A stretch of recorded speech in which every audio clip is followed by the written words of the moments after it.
হ্যাঁ রে মানুষ দ্বিজল বাড়ি রাধানগর উপশহর যে তৈরি করেছেন, দেখেন এত কিছু সে তৈরি করেছেন, কত সুন্দর রাস্তা, কত সুন্দর স্কুল কলেজ মাদ্রাসা, যা অতুলনীয়। বরিশাল বিভাগে এরকম একটা কমপ্লেক্স নেই।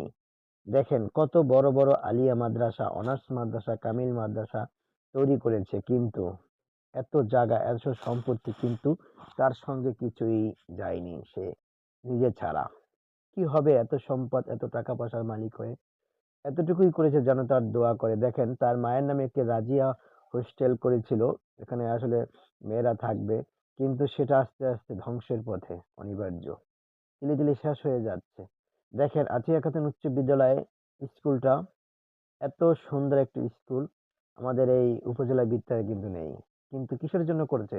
আমাদের জন্য, আমাদের প্রজন্মের ছেলে মেয়েদের জন্য। তার জন্য কিছুই করে নাই, কিন্তু দেখা যায় আসলে সে কি রেখে গেছে বা কিসের জন্য, শুধু তার কাছে একটু দোয়া চেয়েছে মানুষের কাছে।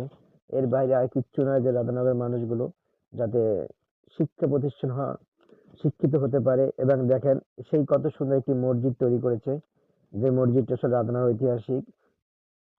দেখেন মেক ফাউন্ডেশন, এত বিল্ডিং, এত টাকা পয়সা, এত সুন্দর সুন্দর বিল্ডিং, কিন্তু আজকে কে দেখবে এগুলো?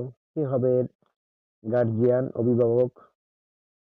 দেখেন, এই হলো সবথেকে বড় কথা, হলো এই হাসপাতালটা তৈরি করতে হলো না বা তৈরি করতে পারলো না, এটাই হলো আমাদের ব্যর্থতা। যে এত সুন্দর একটি হাসপাতাল আসলে তৈরি করতে পারলো না। দেখেন খালে কৃষি কলেজ, যে কৃষি কলেজ হলো ভান্ডারিয়া ভিতরে আছে কিনা আসলে আমি জানি না, পিরোজপুর জেলার ভিতরে এরকম একটা কলেজ কিন্তু